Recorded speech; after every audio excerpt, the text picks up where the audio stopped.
Terima kasih Tuan Yang Dipertua atas peluang yang diberikan. Saya sebenarnya rasa muak, sedih dan marah melihat apa yang berlaku. Ini bukan kali pertama dalam sejarah negara kita tabung-tabung dana seperti ini dinodai oleh tangan-tangan yang tidak bertanggungjawab. Dulu kita tengok tabung haji, Felda, dan kini kita lihat LTAT juga menjadi mangsa yang sama. Seperti satu endemik yang tidak berkesudahan, hasil legasi kerajaan dahulu.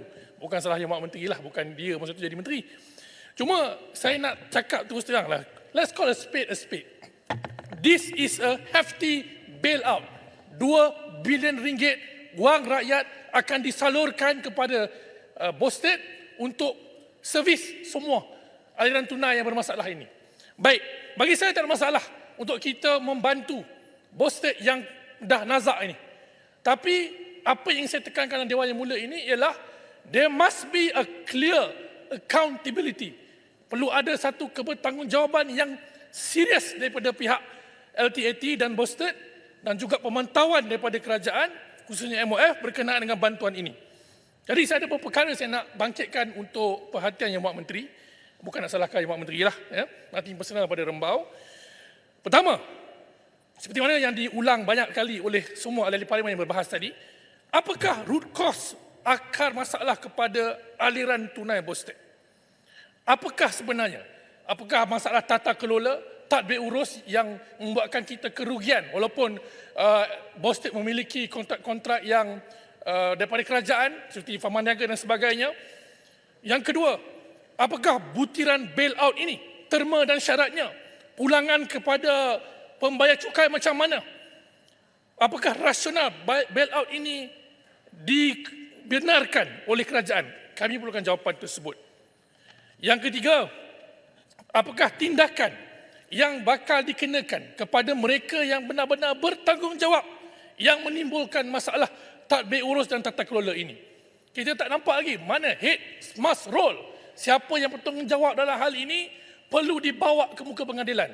Saya minta PAC panggil semua orang-orang yang terlibat dalam pengurusan Bosted dan LTAT, jawab kepada rakyat berkenaan dengan masalah ini. Yang keempat, kita difahamkan penyelesaian alternatif kepada Bosted ini ada pelbagai. Yang pertama kita dengar tadi bailout lah, straightforward pinjaman daripada kerajaan. Yang kedua yang gagal iaitu nak jual kepada KLK. Tapi seperti mana yang Muhammad Taiping bangkitkan tadi, mungkinkah ada jalan-jalan lain, pihak-pihak lain yang berminat untuk membantu menyelesaikan masalah ini? Seperti mana Titi Wangsi cakap tadi, PMB, Felda dan sebagainya. Itu saya serahkan kepada Yang Menteri untuk bagi penerangan. Yang kelima, apakah syarat-syarat bailout ini? Timeline berapa lama nak kena bayar balik kepada kerajaan? Apakah kerajaan akan dapat equity dalam pemberian pinjaman ini ataupun satu bentuk compensation? Itu juga perlu penerangan dalam Dewan Yang Mulia ini. Dan seperti kita tahu, kerajaan akan bentangkan rang undang-undang kewangan awam dan tanggungjawab fiskal.